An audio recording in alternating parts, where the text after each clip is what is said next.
E o Matt Reeves resolveu mais uma vez fundamentar os seus personagens no universo do morcego, e dessa vez só por causa do nome do pinguim. Sim, ele resolveu fazer uma modificação porque achava que o nome anterior do personagem nos quadrinhos não era tão real, tão fundamentado. Será que é isso mesmo? Será que realmente não é um nome fundamentado, tal qual ele está colocando? É isso que a gente vai discutir hoje, trazendo a notícia, obviamente, ao mesmo tempo resgatar os quadrinhos para ver se esse nome já existiu por lá, o nome novo do personagem, novo, entre aspas, e ao mesmo tempo falar, né, pô, tá certo isso? Precisa ir por esse caminho? É, Matt Reeves, dessa vez o pessoal não está tão feliz aí com essa decisão que você teve. Em uma entrevista para a revista SFX, o produtor Dylan Clark chegou a falar um pouco sobre o nome do Oswald Cobblepot nos quadrinhos e como eles tiveram que modificar isso para fazer a série nova do Pinguim. Nos quadrinhos e em outras adaptações também, o personagem é chamado de Oswald Chesterfield Cobblepot, mas na série, nesse universo de Batman, ele vai se chamar somente de Oswald Cobb. Eis que o produtor Dylan Clark fala o seguinte: eles nunca mudaram o nome dele nos quadrinhos como fizeram com Charada, passando de Edward Nygma para Edward Nashton, de um nome irreal para um nome real. Tivemos muitas conversas com a DC Comics e com o Jim Lee, presidente, editor e diretor de criação. Eles pensaram em mudar o nome do Pinguim em algum momento, mas nunca o fizeram. Matt então perguntou, o Matt Reeves aqui, posso chamar o nosso personagem de Oz? Cobb? E o Jim respondeu, com certeza. Então recebemos a bênção do próprio rei. Essa pequena mudança nos permitiu olhar para esse personagem de uma forma fundamentada. Ainda, nas palavras da showrunner Laura Frank, Matt criou um novo cânone em seu filme e eu estou criando um novo cânone nessa série também. Temos personagens com os quais nós estamos familiarizados, mas há um toque diferente neles. Na cidade de Gotham que Matt criou em seu filme, Cobblepot parecia menos uma pessoa real, da mesma forma que Cobb é um sobrenome real. Então Cobblepot não é um sobrenome de um personagem real para Gotham City. E isso acabou então irritando muitas pessoas com as informações que acabaram sendo divulgadas nas redes sociais, envolvendo então essa decisão na produção aí de simplesmente modificar o nome do Cobblepot para Cobb, para parecer mais realista. E aí realmente a gente começa a ver que esse lance do real, do fundamentado Matt Reeves começa a passar um pouco dos limites. Até no nome você tem que colocar uma coisa que pareça real, fundamentado, para fazer sentido. Acho que desnecessário, né? Convenhamos. Para que insistir numa coisa que pouco vai importar, na verdade, para a grande construção do personagem? Me parece uma coisa tão avulsa, tão sem sentido, que acredito que nem casa muito com coisas que foram feitas no passado com o próprio personagem. Na verdade, você tem duas visões aqui. E eu sinto que essa modificação veio um pouco da Laura Frank, né? Pelas palavras que ela colocou ali, né? De Cobblepot não soar um nome tão parecido com o personagem que a gente quer fazer, né? Queremos estabelecer o Oswald de uma maneira diferente, e aí o Matt Reeves deve ter embarcado nessa ideia toda. Porque quando você olha todos os materiais promocionais, tudo que foi feito em cima do personagem Oswald Cobblepot, lá em The Batman, você teve uma construção onde ele chamava Oswald Cobblepot. Pelo menos quando você vê os materiais e apêndice, ou pelo menos, sei lá, Funko, bonequinho, o próprio livro, a arte do filme The Batman, você tem todo um capítulo contando a vida do Oswald Cobblepot. Então esse nome já estava construído no passado, já fazia parte do lore ali, desse pinguim especificamente. Então essa mudança para agora, dessa maneira, só para você justificar aqui que o personagem tem um nome um pouco mais real, mais fundamentado, me parece uma coisa que começa a sair um pouco realmente ali do que a gente permite envolvendo essa questão de realidade. Tem muita gente que já é contrária a esse pensamento do próprio Matt Reeves em fundamentar tudo do universo do morcego. Você está falando de uma adaptação de um quadrinho, basicamente. Então você tem que abraçar o lúdico também. Mas no fim das contas acaba sendo a visão então do diretor envolvendo esse universo e a gente vai ver até onde ele vai. E realmente é um tipo de visão que conquista muito as pessoas. Por mais que esse detalhezinho pequenininho eu senti que ele não foi bem quisto em 99,9% de pessoas que acompanham então essa nova toada do universo do morcego. Pelo menos nas minhas postagens dentro da minha bolha, eu senti que realmente a galera falou assim, pô, Matt Reeves, eu gosto de você, mas agora você tá forçando a brincadeira, né? não havia necessidade de fazer isso. Realmente não me parece uma coisa que você precisa se abraçar tão forte para construir essa questão do real. Além dessa justificativa do real, entre aspas, do realismo, tem um lance que envolve o nome Cobblepot fazer parte do que poderia ser uma espécie de linhagem um pouco mais nobre de Gotham City.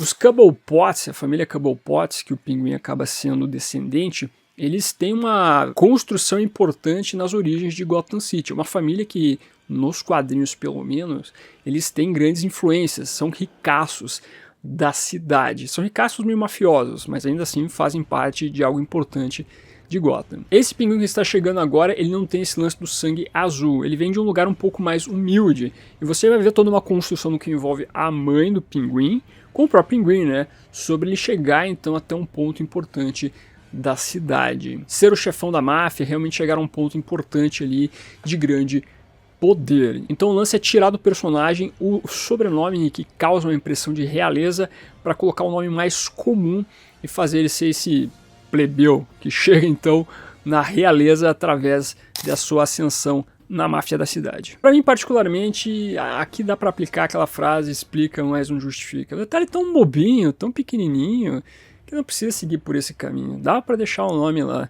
Inclusive você vê o porquê o Charada não se chama Edward Nygma nesse filme, ou melhor, no primeiro filme, muito por causa dessa questão então do fundamentado. Edward Nygma não seria um nome fundamentado, e sim tem que ser Edward Nash. Qualquer nome que beire aos quadrinhos não vai existir nesse universo do Matt Reeves, tem que ter uma fundamentação. Pô, o cara se chama Victor Freeze, não, Freeze não dá, né, tá de sacanagem, tem que colocar um nome que pareça um pouco mais real, né, ninguém vai chamar Freeze. Pra quem tem as esperanças aí de ver o Senhor Frio aparecendo como vilão do segundo filme, já que teremos ali uma ambientação na neve e assim por diante, talvez o personagem em si vier, isso não tem nenhum rumor, nada destacando que a gente pode ter o Senhor Frio como vilão.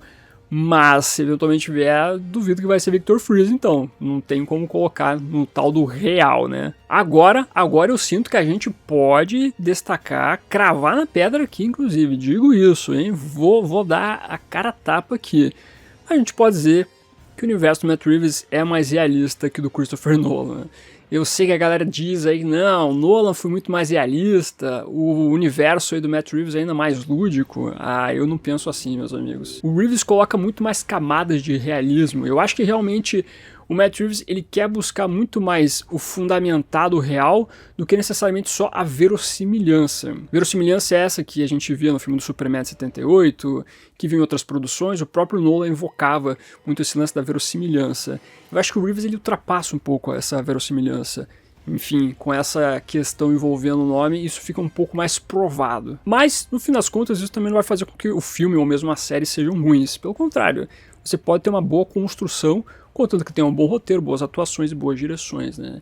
Então tem esse detalhe. Mas a galera que fica chateada aí com o realismo, olha, esse aqui deve ter cuspido sangue, né? Foi dormir chateadíssimo.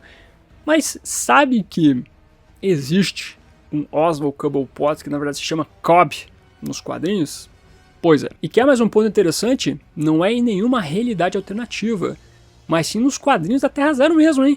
A Terra principal. Sim, meus amigos, porque recentemente o Oswald fingiu que ele foi de arrasta pra cima, ou pra baixo, seja lá o que for, e ele na verdade forjou uma nova identidade pra si. E aí então ele resolveu adotar o nome Cobb, C-O-B-B.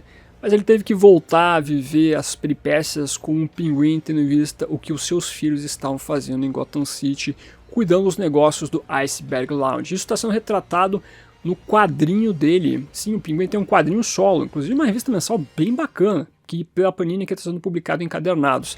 Já fiz desenho da primeira edição, gostei. O Tom King que escreve, tem também os desenhos do brasileiro Rafael de la Torre. É uma obra que eu recomendo vocês darem uma lida, porque ela é bem interessante como ela vai construindo ali toda essa volta do Pinguim a Gotham City. Então, de certa maneira, nos quadrinhos você já teve uma retratação do Cobb, mas não tal qual essa justificativa dada aí para você explicar porque o nome do Pinguim tem que ser um pouco mais mundano, não pode ser uma coisa de realeza, tem que ser plebeu, não sei o que. Enfim, cabe a nós então assistir a partir do dia 19 de setembro, na quinta-feira agora, as aventuras do Oz Cobb. Não Cobblepot, hein? Inclusive quem comprou o Funko do Oswald Cobblepot tem um Funko diferente aí, né? Não é o mesmo personagem, retcon aí, olha lá. Vamos ver como é que vai ser toda a construção desse personagem pra série. De qualquer maneira, o nome também não é um grande problema, convenhamos. Algumas pessoas até alegaram isso, um detalhe pequeno.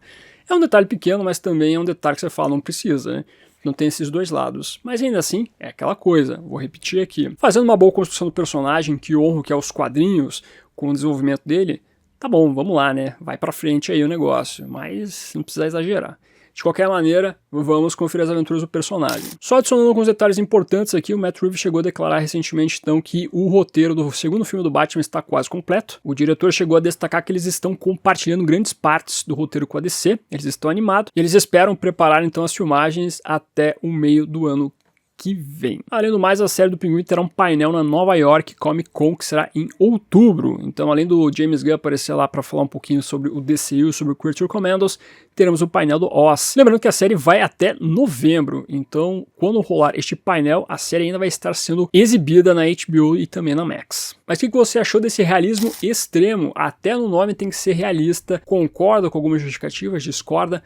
Comente aqui embaixo. Eu sinto que esses comentários vão ser intensos aí, né? Aquela palavrinha que eu gosto de usar. Mas comente, fique livre para falar o que você quiser. Só não precisa xingar ninguém, né? E todo dia tem vídeo aqui no canal, geralmente são 2, por isso eu vou indicar 2 vídeos para você assistir. Você que gosta de quadrinhos, lançamentos e essências da editora Panini Comics, falei sobre o Omnibus do Batman por Jeff Loeb Kinsale, hein? Várias histórias clássicas do universo do Batman. Gosto muito dos trabalhos do Loeb e do Sale, principalmente do Sale. E mostrei um pouquinho como é que ficou esse Omnibus, dá uma olhadinha lá. E também tivemos recentemente as informações da crítica, né? O que a crítica achou envolvendo a série do Pinguim? Pois é, o pessoal gostou bastante. Inclusive fala um pouquinho desse negócio de ser uma série que é baseada em quadrinhos, mas que não parece quadrinhos. Então você tem essas críticas rolando. Veja lá os comentários. Vou agradecer como sempre os membros do canal, o pessoal que está aparecendo aqui embaixo, meu muito obrigado por ajudar a financiar esse projeto. Inclusive, seja membro você também. Com o valorzinho bem pequeno de R$3, você ajuda pra caramba este trabalho. Não esqueça de curtir esse vídeo e se inscreva no canal se você é novo ou nova, que é o melhor lugar para você ficar muito bem informado sobre o universo do Batman. E esse foi ficando por aqui.